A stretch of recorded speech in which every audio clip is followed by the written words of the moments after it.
Yes, my people, so welcome back. And we're going to be talking about today how a small setback doesn't mean your whole life is at pause. Not long ago, I done this to my hand at work. When it happened, I went straight to the hospital. They told me I needed stitches and I had to get that done instantly. Once I'd seen the nurse or doctor, they told me that I wouldn't be able to work or do my normal activities such as exercise, just movements involved in my hand for the next 10 to 12 weeks. And when I heard this news, I was obviously more than gutted because right now it's November. This is affecting the whole of Christmas into January. And I was on a very strict plan, currently doing calisthenics in the gym. I'm not able to do that because I can't use my thumb. So hearing that news wasn't the best.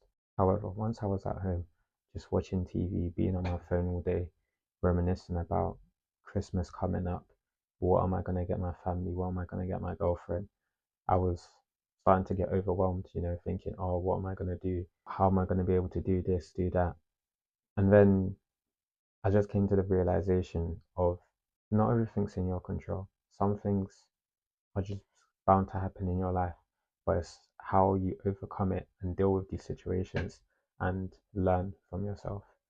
So, as this period was happening, I would say roughly 1, 2 weeks into me being at home with my hand, I decided to reshape my life in what I could. I had a fixed idea of the life I wanted to live involved waking up early, doing a form of exercise, going to the gym, and especially when something happens to a part of your hand that, or you could say your thumb, that you wouldn't deem as important, once it's happened, you realize how much you use it for everyday things. This involved me cooking or just opening stuff. It was a very big struggle to start with. However, when I came to the realization that this was out of my control, I decided to relearn things and train my brain into using other body parts that they're not used to using. For example, I'm right handed, so doing everything with my left hand was a struggle at first, but I had to get into the habit of training my left hand to make it the new norm. And that's essentially what I have to do now. It's a bit better now, but I'm now used to using my left hand as well as my right hand, which that's obviously a new skill in life itself as well. Prior to this, I've always been a huge believer in personal self development. So forming these new habits and skills wasn't necessarily hard for me. However, making sure I done them consistently was the challenge that I had to face. As my screen time was going up and the more series I was finishing, I was realizing how much time I was wasting just bedrotting essentially. And as someone that's always been in sports, not being able to use my hand now felt like the whole world was against me. I couldn't really do much. So I just felt as I might as well just watch stuff and relax, actually rest my hand, which if you're someone that always likes to be proactive, sometimes you always try to do more harm to yourself. So me trying to exercise my hand or do chest or arm workouts would just cause further damage along the line. So I thought to myself, how can I be productive during these times? The first thing that I did was write down all the goals that I wanted to achieve, such as waking up early, advancing myself in learning languages, habits like this. So I went onto my laptop and I searched up good websites or apps that could help me to form a schedule. I found one. I got started straight away. I wanted to make sure that I was waking up every day at 7 a.m. So I was making the best out of my day and making sure I was as productive as I could be. As a young person, it's so easy to wake up in the morning, go straight onto your phone, and just start scrolling. And the next thing you know, 2, 3 hours have passed, and you're still in bed and you haven't done anything. I wanted to make sure I avoided that at all costs. I made sure the way I started my schedule was to instantly wake me up because, in general, I'm not really a morning person. So, getting me to read or meditate straight away, I'm just going to fall back asleep. I made sure the first thing I did after reading a page from the Bible was instant exercise. And because I was restricted because of my hand, I made sure that every day I was going to do an ab workout or a leg workout.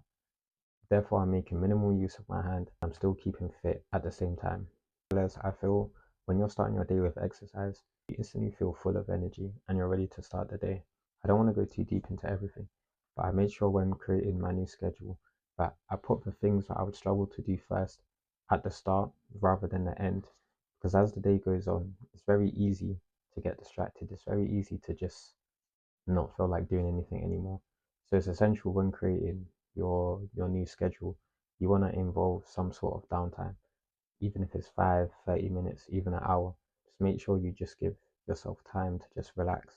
And then once you're ready, start again. So your body, your brain's at full concentration. One thing that really helps me to just relax and go again is to either watch an episode of your favorite Netflix series or anime, whatever you like, or just to meditate. Normally, I put 10, 15 minutes aside, just literally type up on YouTube meditation music, close my eyes, just breathe in and out. This just helps me calm down, relax, clear thoughts, any overthinking that you have, and just get the day started. In life, you need to make the most of what's around you. And if you're not able to do something, you might feel as if you've hit a blocked wall. However, there's always another option. I know what's happened to my hand is very inconvenient and it stopped me from doing my normal habits day to day. It's opened another gate that's allowed me to rearrange the way I think and make use of other areas in my life which I wouldn't normally do if my hand was fully functioning. A big goal of mine is I love language learning. I currently speak 2 languages. I want to make it to 6. And even though I haven't set a specific goal of when I want to speak 6 languages, I know that I want to actively learn towards that. So with my hand being like this, now is the perfect time to advance into the third, into the fourth language, and so on. Obviously, Rome wasn't built in a day, but I use this initiative to advance my French, advance my Portuguese, and already teaching myself Spanish. It was a lot easier to apply the same methods to French to learn Portuguese. I'm not as fluent as I am in Spanish, but I'm learning the basics of French and learning the basics of Portuguese. Using the methods that I've used for Spanish is it's much easier for me to apply the same knowledge to these other languages.